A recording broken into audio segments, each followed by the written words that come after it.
전북대인 여러분 안녕하십니까? 전북대인 여러분의 알찬 캠퍼스 생활을 위해서 노력하는 본대학 방송은 밝은 캠퍼스 지성의 터전을 방송 이념으로 해서 매일 방송하고 있습니다. 그럼 지금부터 10월 2일 수요일 오늘의 점심 방송을 시작하겠습니다. 밝은 캠퍼스 지성의 터전 여러분의 전북대학교 방송국입니다. UBS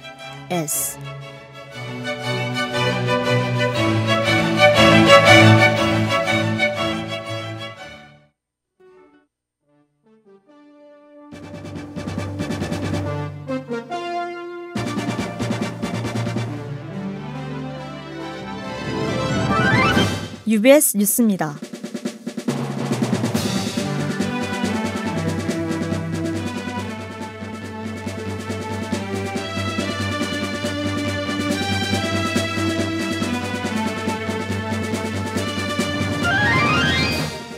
지난 여름방학, 우리 대학 중앙감사가 진행되었습니다.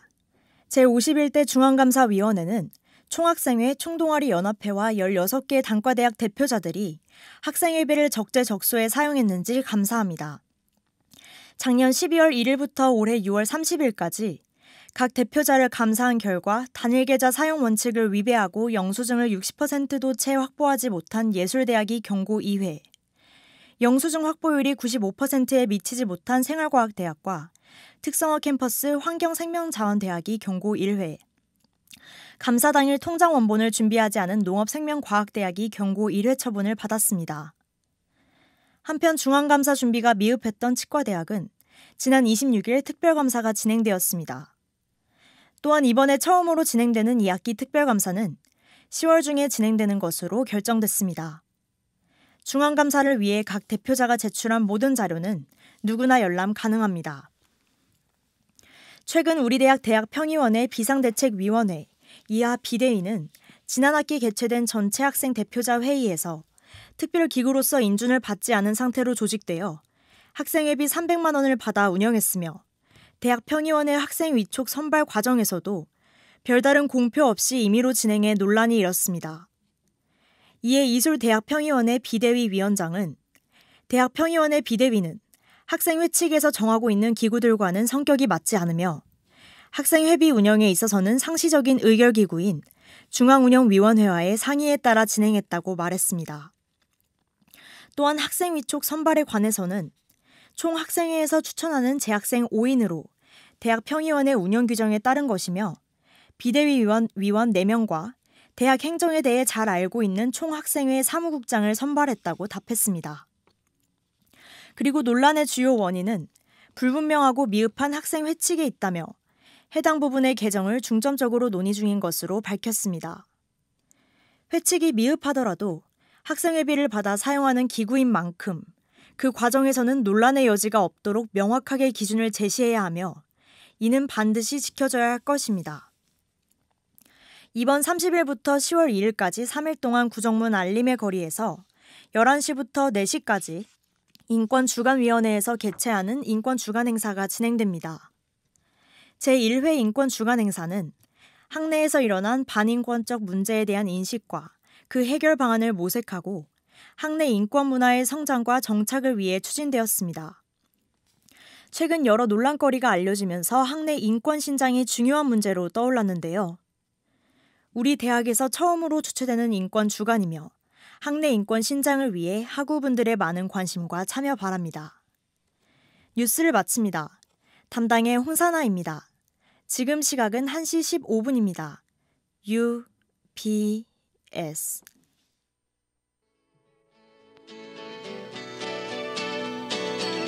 밝은 캠퍼스 지성의 터전 여러분의 방송국 UBS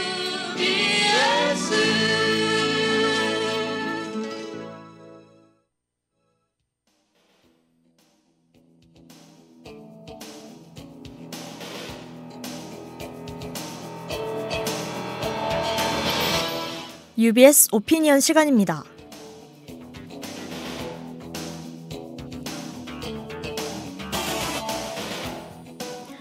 UBS 오피니언 첫 번째 소식입니다. 지난 7월 공과대학 감사가 진행되었습니다. 감사 결과에 따라 징계 및 포상이 이루어져야 하지만 징계 사항이 제대로 진행되지 않아 논란이 되고 있습니다. 이 감사에서는 공과대학 학과, 학부, 그리고 동아리의 감사가 진행되었는데요. 그중 도시공학과 토목공학과가 경고 1회, 화학공학부가 경고 8회를 받았습니다. 특히 화학공학부는 통장 입출금 거래 내역에서 학생회장과 부학생회장의 개인 통장에 50만 원씩 입금된 사실에 경고 1회, 학생회비 계좌를 사용하지 않고 타 계좌로 먼저 결제하는 차용정산 14회로 경고 7회를 받았는데요. 2019 공과대학 감사부 측에 따르면 3회 이상 경고를 받을 시 경위서 및 사과문 낭독 영상을 공과대학 게시판에 게시해야 합니다. 하지만 화학공학부는 교수들이 학생회가 사과 영상을 게시할 경우 학과 이미지가 하락하니 영상을 올리지 말라고 지시해 올리지 않았다고 말했는데요. 또한 징계를 이행하지 않을 시 내려지는 추가 제재도 없어서 화학공학부를 비롯한 다른 학과 대표자들도 징계 수행에 대한 책임을 지지 않고 있는 상황입니다. 따라서 경고를 받은 학과의 대표자들은 징계에 대한 책임을 지고 이를 이행해야 할 것이며 학생 대표자로서의 책임을 지고 투명한 학생회비 사용을 위해 노력해야 할 것입니다. UBS 오피니언 두 번째 소식입니다. 지난 25일 서울지방경찰청 사이버수사대가 장자연 리스트 사건의 유일한 증인인 윤지호 씨에 대한 체포영장을 신청했습니다. 윤 씨는 사기와 명예훼손, 후원금 횡령 등 여러 혐의로 고소 고발된 상태인데요. 윤 씨는 2009년 수사 당시 경찰과 검찰에서 여러 차례 조사를 받는 과정에서 윤 씨가 지목한 가해자가 바뀐 것부터 그의 주장의 신빙성이 떨어진 모습을 보였습니다. 이 사건 이후 윤 씨와 같이 13번째 증언이라는 책을 준비하던 김수민 작가는 윤 씨에게 모욕 등의 혐의로 고소했으며 김수민 작가의 법률 대리인인 박훈 변호사는 윤 씨가 고인 장 씨의 억울한 죽음을 이용하고 있다. 기만 행위를 통해 경호비용 등 공익 제보자 후원 등의 명목으로 재산상 이득을 취했다며 명예훼손 등의 혐의로 고발장을 제출했습니다. 이에 윤 씨에게 자발적으로 모금했던 시민 400여 명도 윤 씨에 대한 손해배상 소송을 냈지만 윤 씨는 캐나다에서의 치료를 이유로 입국을 거부하고 있습니다. 따라서 윤 씨가 하루빨리 입국해 그의 허위 증인이 진실이 밝혀져야 할 것이며 이 사건이 묻히지 않게 관심을 가지고 지켜봐야 할 것입니다.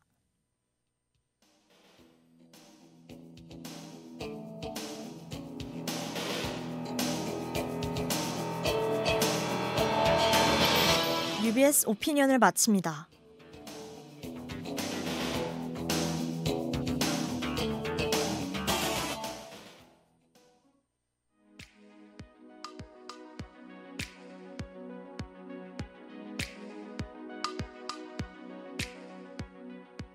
저희 전북대학교 방송국에서는 주 5회 평일 오후 1시 10분부터 1시 50분까지 오디오 생방송을 진행하고 있습니다. 월요일 점심에는 설레지만 아프고 씁쓸한 우리의 이야기, 연애의 모든 것이, 화요일 점심에는 문학작품을 소개하여 학우들에게 마음의 휴식을 선사하는 문학배면 시체가, 수요일 점심에는 귀로 듣는 드라마, 영화 리뷰 방송 하루 한 잔 여유가, 목요일 점심에는 대학생의 시선에 맞추어 뉴스를 소개하고 더욱더 알기 쉽게 전달해주는 뉴스 코멘터리가, 금요일 점심에는 학우 여러분에게 필요한 정보를 전달하는 전대 캘린더가 방송됩니다. 학우 여러분의 많은 청취 부탁드립니다. UBS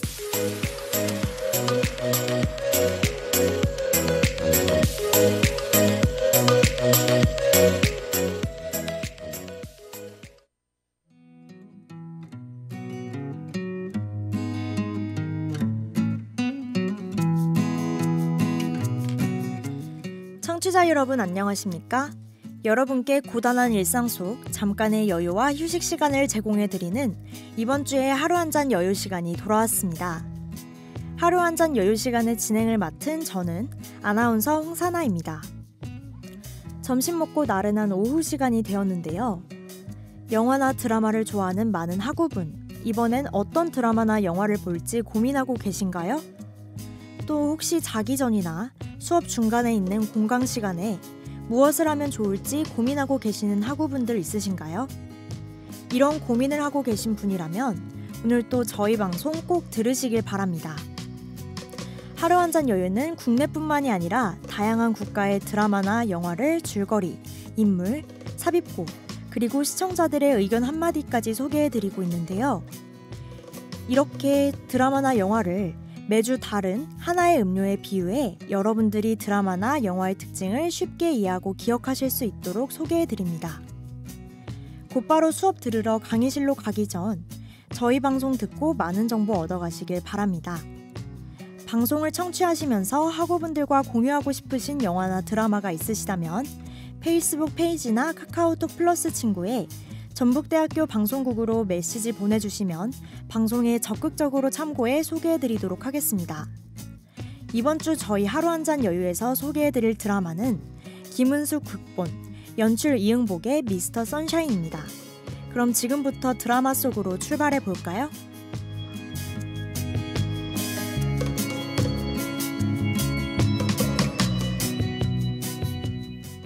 네, 오늘 소개해드릴 드라마는 어떤 맛일까요?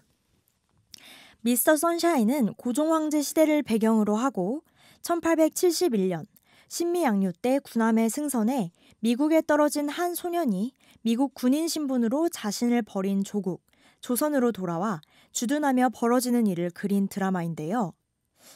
오늘 드라마에는 씁쓸했던 조선의 현실처럼 씁쓸하면서 진한 녹차가 생각납니다. 가슴 아픈 조선의 운명에 맞서 싸운 많은 용기 있는 사람들을 도깨비로 최고의 시청률과 신드롬을 기록했던 김은숙 작가와 이응복 감독이 매우 생생하게 연출해 큰 감동을 주었습니다.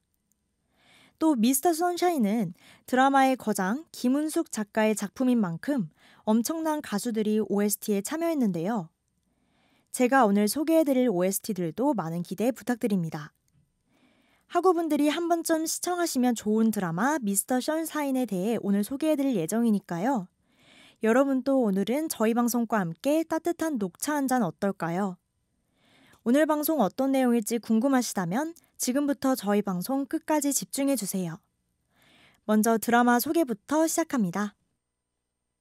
지금 들으신 곡은 드라마 미스터 선샤인의 삽입곡 백지영의 See You Again이었습니다. 많은 시청자가 드라마가 끝난 이후에도 여운이 남고 생각나는 곡이라고 이야기한 See You Again은 애절하고 가슴 아픈 드라마의 분위기를 더욱 살려주었습니다. 그럼 이제 드라마 소개를 본격적으로 시작해 볼게요. 인물들 설명을 하자면 이병헌이 연기했던 유진 초이는 미국인입니다. 어릴 적 신분이 낮고 천했던 부모님과 유진은 큰 부잣집인 김희성의 할아버지 댁에서 종살이합니다. 어머니가 팔려갈 위기에 있어 도망치다가 주인에게 걸려서 아버지는 매맞아 죽고 유진도 매맞아 죽을 뻔한 것을 어머니가 김희성을 임신한 주인집 며느리를 인질로 삼아 유진이 도망칠 시간을 벌어 유진의 목숨을 살립니다. 그리고 팔려가거나 곧 매맞아 죽을 것을 예견한 유진의 어머니는 스스로 우물에 빠져 죽습니다. 유진 초이는 미국에서 온 선교사 요셉을 만나 덕분에 미국으로 건너가는데요. 후에 미군이 되어 아메리칸 드림을 이룬 유진은 서구 열강들과 마찬가지로 제국주의적 침략에 나선 미국의 이익에 복무하는 미국의 군인, 그 이상도 이하도 아닌 자격으로 조선으로 다시 돌아옵니다. 사실 미국인도 아니고 조선인도 아닌 유진 초이는 어디에도 속하지 않고 이용당하는데요. 조선은 한 번도 자신을 가져본 적이 없다고 자신만만하게 얘기하던 유진은 누구보다도 조선을 지키려는 여자로 인해 자신의 마음과 위치를 깨닫습니다. 결국 그는 어느 것도 아닌 고혜신을 위해 목숨을 바치기로 합니다. 다음 김태리가 연기한 고혜신은 모든 이들이 귀하게 여기는 애기씨입니다. 유서 깊은 양반댁 손녀로 어려운 일이 있을 때 곡식을 나눠 마을 사람들을 돕고 강한 자가 약한 자에게 저지르는 불의를 보면 참지 않고 약자의 편에 서서 보호합니다. 애신의 아버지와 어머니는 의병이었는데 애신이를 낳은 지 얼마 안 돼 동지의 배신으로 죽음을 맞이합니다.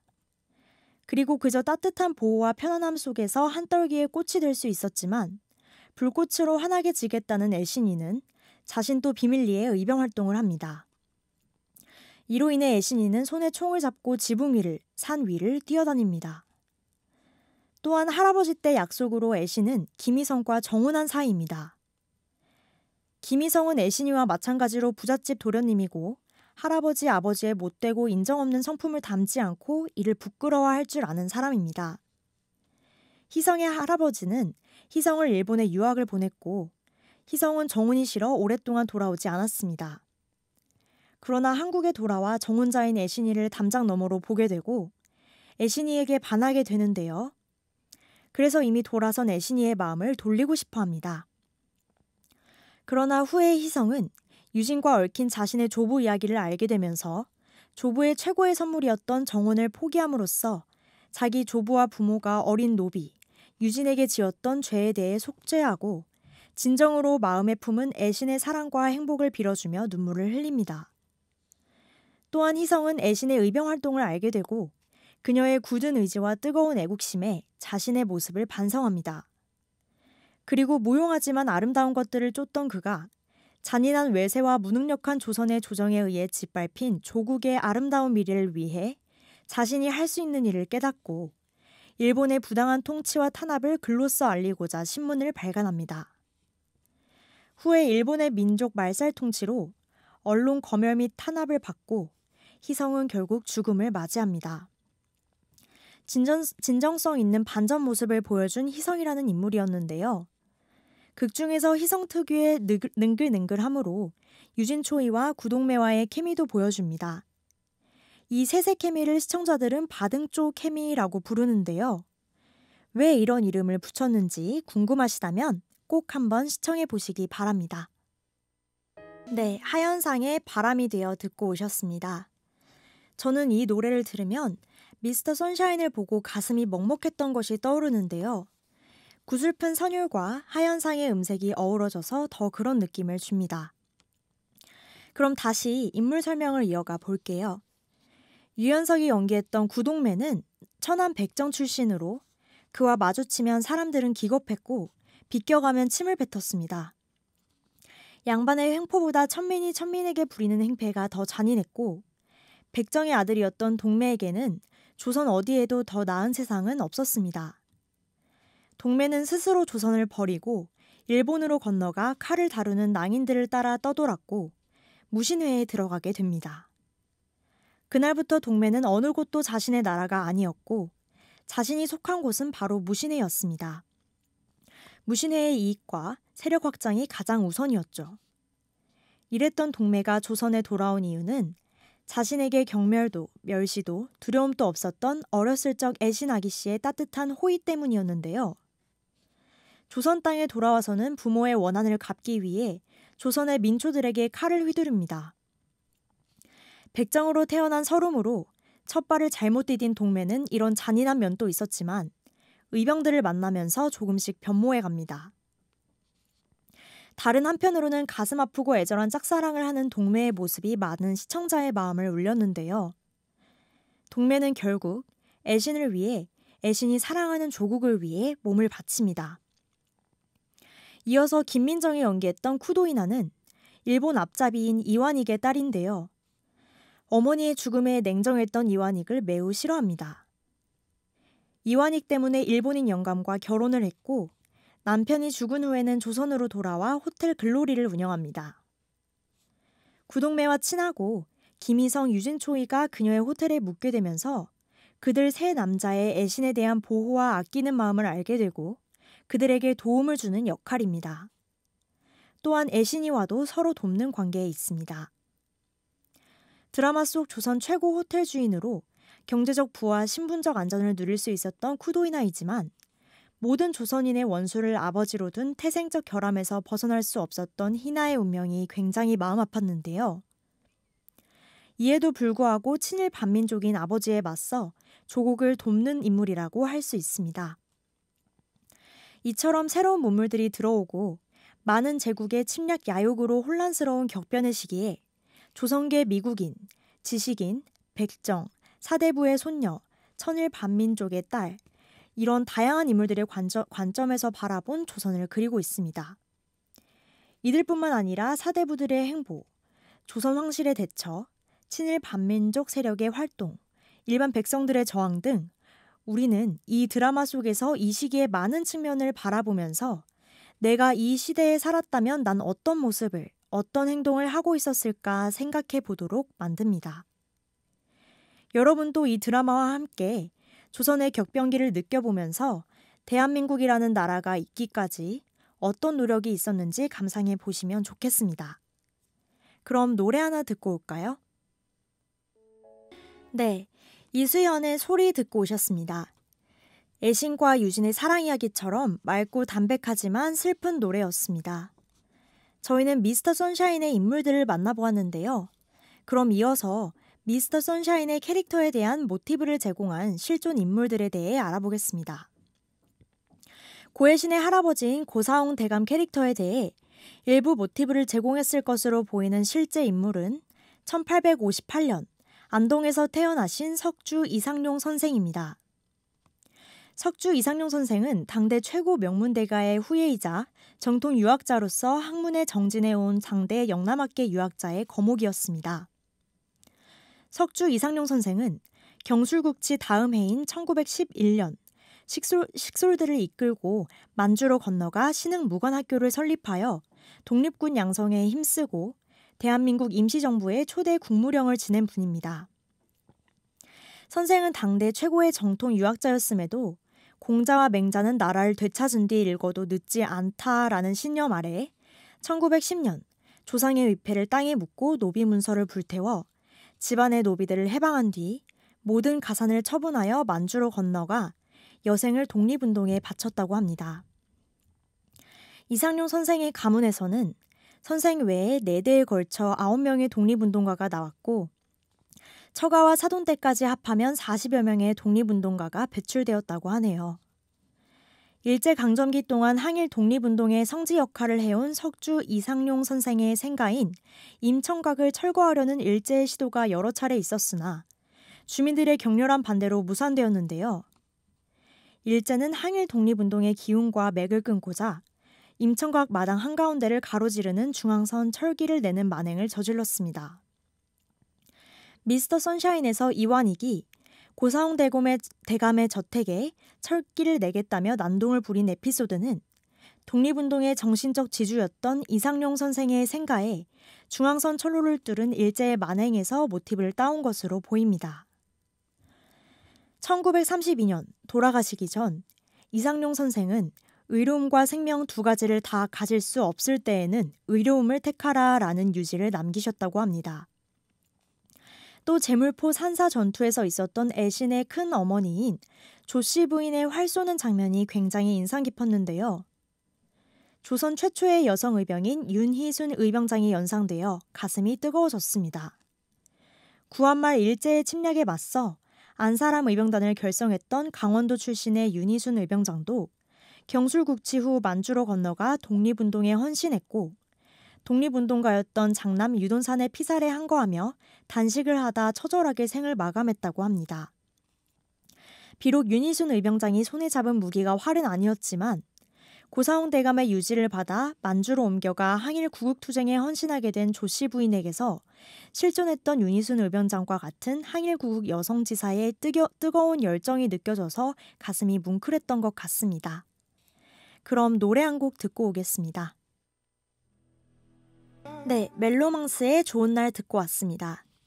저희는 드라마에서 모티브로 한 인물에 대해 알아보고 있었는데요. 다음으로 볼 캐릭터는 친일 반민족이었던 이완익입니다. 그는 조선 후기의 문신이자 기업인이었던 이하영을 모티브로 했던 것으로 보입니다. 드라마 속 이완익은 소장농 집안에서 태어난 흑수저로 영어와 일어에 능통한 역관이자 친미와 친일로 승승장구하는 인물이었습니다. 친미에서 친일로 돌아선 부부는 이완용을 떠올리게 하지만 이완용은 유년기가 가난했던 것은 맞으나 당대의 세도가 집안에 입양됐고 일본어를 전혀 하지 못해 친일도 영어로 했다고 하네요. 반면 이하영은 일어와 영어를 모두 능통하게 했고 화려한 친일 행적과 매국으로 조선 은사 공채 5만 원을 얻어 조선 최고의 고무신 브랜드까지 런칭한 기업인이라고 합니다. 충격적인 사실 중 하나는 철도 자체를 일본이 만들었고 당시 관료들은 따지고 보면 대부분 친일 반민족이지만 철도 역사에서는 중요한 인물이라 철도 박물관은 이하영을 철도 상설에 공헌한 중요 인물로 고종의 초상화와 그의 초상화를 한동안 나란히 걸고 있었다고 합니다. 친일 행적도 표기하여 사람들에게 제대로 된 정보를 전달해 주는 것이 박물관의 중요한 역할이 아닐까 하는 생각이 드네요. 다행히도 현재는 전시부스 개량으로 내용이 변경되어 전시되어 있지 않다고 합니다. 무엇보다도 현재의 우리가 꼭 아픈 역사를 기억하고 제대로 숙지하고 있는 것이 중요하다고 생각됩니다. 여러분도 이 드라마를 보고 우리 역사에 관심을 두고 기억하고자 노력한다면 충분히 의미 있는 드라마가 되지 않을까 하는 생각이 드는데요. 엔딩이 너무 슬프고 아파서 몇 번을 다시 봐도 눈물을 흘리지 않을 수 없습니다. 그래도 꼭 한번 감상해볼 가치가 있는 드라마 미스터 선샤인 한번 감상해보세요.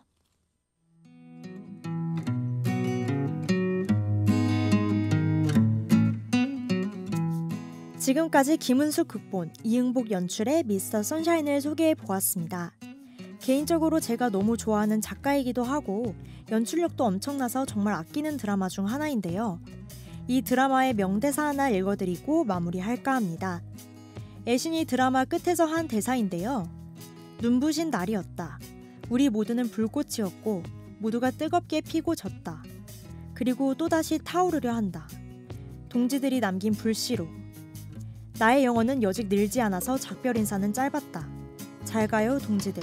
독립된 조국에서 See you again. 지금의 우리를 있게 해준 이들의 뜨거움과 그때의 주어진 현실에 대해 씁쓸함을 느낄 수 있는 녹차 같은 이 드라마 한 편 어떠세요? 저희 방송을 들으시고 특별히 궁금하거나 학우분들과 공유하고 싶으신 영화나 드라마가 있으시다면 페이스북 페이지나 카카오톡 플러스 친구의 전북대학교 방송국으로 메시지 보내주시면 방송에 적극적으로 참고해 소개해드리도록 하겠습니다. 여러분들의 바쁘고 지친 일상 속 저희 하루 한 잔 여유와 함께 잠시나마 휴식하시는 시간 가졌기를 바랍니다. 저희는 마지막 곡 들려드리면서 다음 주에 또 다른 맛으로 찾아오겠습니다. 다음 방송도 많은 관심과 기대 부탁드립니다. 지금까지 연출의 백경민, 기술의 이희성, 그리고 제작 진행의 저는 홍선아였습니다.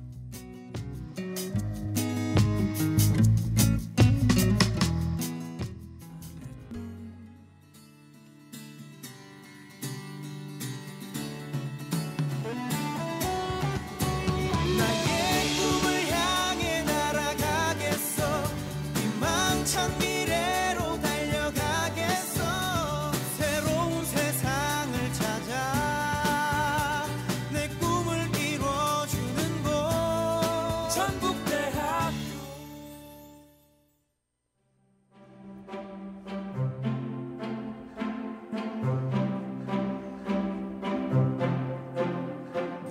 20세기 최고의 발명품, 기적의 소재라 불리던 플라스틱. 캠퍼스를 거닐다 보면 우리가 마시고 남은 플라스틱 쓰레기를 많이 볼 수 있습니다. 기적의 소재라는 명성답게 플라스틱은 약 100년 동안 우리 삶에 깊이 자리잡게 되었습니다. 하지만 요즘은 전 세계가 플라스틱 사용량을 줄이기 위해 갖은 노력을 다하고 있는데요. 우리가 버린 플라스틱 때문에 죽어가는 동물들, 태평양 한가운데의 쓰레기섬, 제대로 분리수거한 플라스틱도 재활용되지 않은 채 미세 플라스틱으로 분해되어 우리들이 섭취하고 있기 때문입니다. 우리가 먹고 마시는 것들 안에 미세 플라스틱이 들어있다는 사실 알고 계셨나요? 이제는 지구를 위해, 내 가족들과 나 자신을 위해 플라스틱 사용 줄여야겠죠?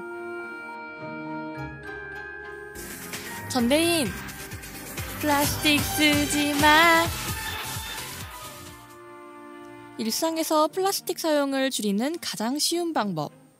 일회용 컵과 빨대 대신 텀블러를 사용해 보시는 건 어떠세요? 개인의 작은 변화가 모여 큰 바람이 되도록 전북대인 여러분 모두 함께 해주시길 바랍니다. 지금까지 UBS 캠페인이었습니다.